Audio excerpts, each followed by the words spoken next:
Du möchtest ChatGPT benutzen, um dein Deutsch zu verbessern, weißt aber nicht genau wie? Dann bist du hier genau richtig. Welche Sportarten machst du denn gerne? Ich werde dir in diesem Video mitteilen, wie du dein Lesen, Schreiben, Hören, Grammatik und Sprechen verbessern kannst. Bleib bis zum Ende, damit ich dir den Bonustipp verrate und was der Unterschied zwischen ChatGPT und DeepSeek ist. Auf geht's. Erster Tipp: Bücher zusammenfassen lassen, aber auf deinem Niveau. Du kannst ChatGPT einfach sagen: Fasse mir folgendes Buch in 500 Wörtern auf dem Niveau B2 zusammen. Das könnte dann so in etwa aussehen. Fasse mir das Buch Rich Dad, Poor Dad von Robert Kiyosaki in 500 Wörtern auf dem Niveau B2 zusammen. So, und dann gibt es eine Zusammenfassung auf dem Niveau B2 von dem Buch Rich Dad, Poor Dad. Und so kann man in Ruhe das lesen. Und wenn man das zu schwierig findet, kann man einfach sagen: Stopp, das war zu schwierig für mich. Formuliere es bitte etwas leichter.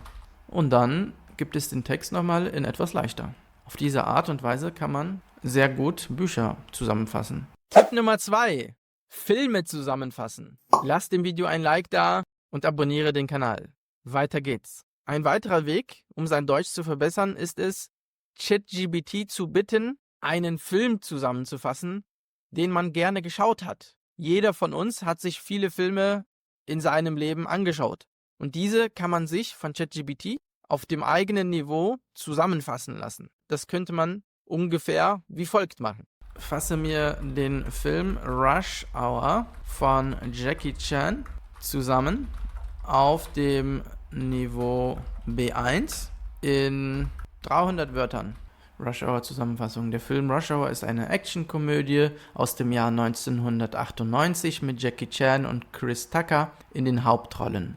Ja, sehr interessant. Und auf diese Art und Weise kann man sich auch Filme, die man selber auch gerne geschaut hat, auf seiner Muttersprache ins Deutsche zusammenfassen lassen. Tipp Nummer 3: YouTube-Videos erklären und zusammenfassen lassen. Du kannst beispielsweise, wenn du dir einen YouTube-Kanal anschaust und du ein Video nicht so gut verstehst, dann kannst du ChatGPT darum bitten, das Transkript zu übersetzen und dir eine Zusammenfassung zu geben. Dies kannst du machen, um dich vorzubereiten, um danach das Video zu schauen oder um einfach zu erfahren, was in diesem Video erzählt wird. Das könntest du in etwa wie folgt machen. Du gehst auf das YouTube-Video, dessen Zusammenfassung du haben möchtest, beispielsweise mein Video über wie ich Französisch gelernt habe, gehst dann in die Videobeschreibung, klickst auf mehr, damit du die ganze Videobeschreibung sehen kannst, und ganz unten hast du den Button Transkript anzeigen. Und da musst du draufklicken. Dann erscheint hier rechts auf der Seite das Transkript zu dem Video. Und das kopierst du. Du musst es komplett markieren und kopieren. Und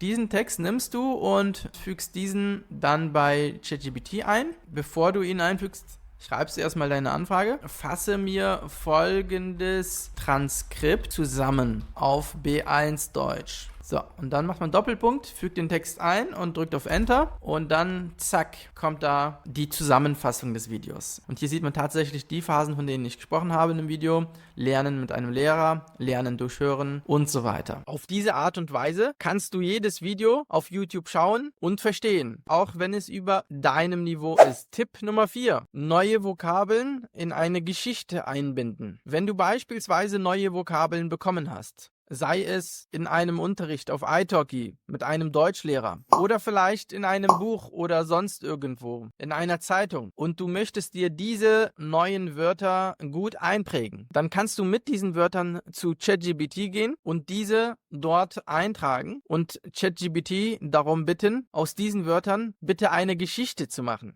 in denen ChatGPT alle Wörter einbindet. Auf diese Weise kannst du dir die neuen Vokabeln besser einprägen, da sie in einer Geschichte stehen. Und wir Menschen lernen besser, wenn wir Geschichten hören. Das kannst du dir auch ausdrucken, um diese Geschichte ab und zu wiederholen. Das könntest du wie folgt machen. Man nimmt die Vokabeln, die man von seinem Lehrer bekommen hat beispielsweise. Vielleicht hat man sie aber auch in einem Buch gelesen. Ich nehme jetzt mal die von meinem Französischlehrer und geht dann auf ChatGPT und sagt, bitte erstelle mir eine Geschichte, in der alle folgenden Vokabeln enthalten sind. Die Geschichte sollte auf B2-Niveau sein. Und dann füge ich die Vokabeln ein. Ja, genau. So, jetzt macht er es. Genau. Steht die Geschichte schon da? Une bonne affaire. L'année dernière, j'ai acheté une voiture. Ja, und dann ist da halt die Geschichte, die ich jetzt lernen kann, um meine Vokabeln mir besser einzuprägen. Tipp Nummer 5. Du kannst ChatGPT tatsächlich als Gesprächspartner verwenden. Natürlich hat er noch nicht ganz die Qualität eines Lehrers, aber er ist schon ganz gut. So kannst du ihm beispielsweise von deinem Alltag erzählen oder ihn um Rat bitten, ihn nach seiner Meinung fragen und so auch deine toten Zeiten ausnutzen.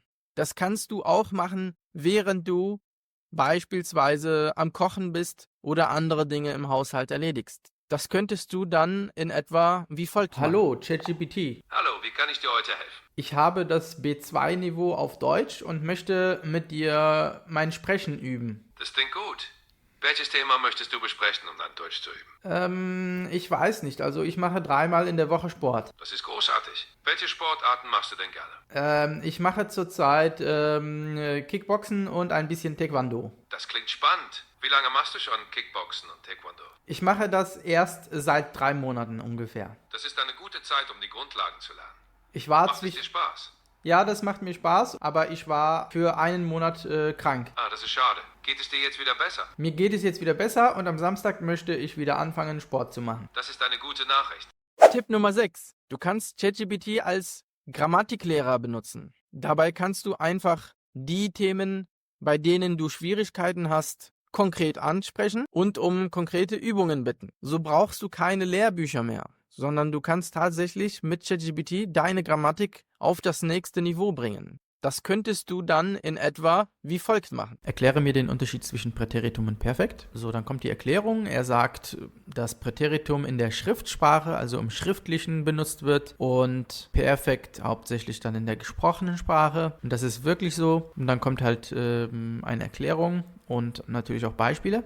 Aber man kann auch sagen, ich möchte, dass du das mit mir übst. So, und dann kann man das mit ChatGPT üben. Gerne. Ich stelle dir Sätze in der Gegenwart und du verwandelst sie zuerst ins Perfekt und dann ins Präteritum. Ich gebe dir danach Feedback. Ich trinke eine Tasse Kaffee. Okay, also erstmal ins Perfekt. Ich habe eine Tasse Kaffee getrunken und ich trank eine Tasse Kaffee. So, und dann sagt er, sehr gut, beide Sätze sind korrekt und dann geht es weiter mit dem nächsten Beispiel. Kommen wir nun zum Bonustipp. Es gibt mittlerweile seit kürzester Zeit eine Konkurrenz für ChatGPT.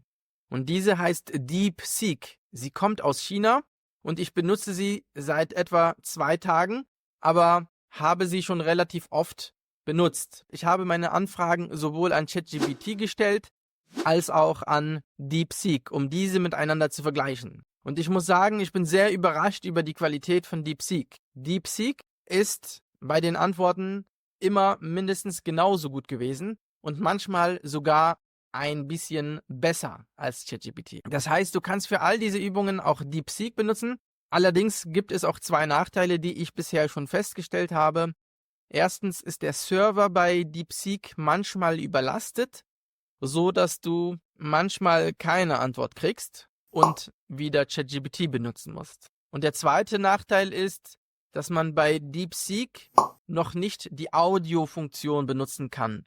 Das heißt, du kannst ihn noch nicht als Gesprächspartner benutzen. Aber für alle anderen Tipps kannst du ihn genauso gut benutzen wie ChatGPT. Fassen wir also alles nochmal zusammen. Du hast mit ChatGPT viele Möglichkeiten, um dein Deutsch zu verbessern. Du kannst dir Videos, Filme, Bücher zusammenfassen lassen, die Vokabeln daraus erklären lassen, um diese zu verstehen. Du kannst ihn als Gesprächspartner benutzen oder sogar als Autor für Briefe und Texte. Ich hoffe, das Video hat dir gefallen. Schreib mir in die Kommentare, wie du ChatGPT benutzen möchtest, um dein Deutsch auf das nächste Level zu bringen. Wenn du andere Methoden erfahren möchtest, unabhängig von ChatGPT, wie du dein Deutsch weiter verbessern kannst, dann schau dir das Video an, wie ich Französisch gelernt habe. In dem Video nenne ich dir verschiedene Methoden, wie du dein Deutsch verbessern kannst. Drück also auf das nächste Video hier.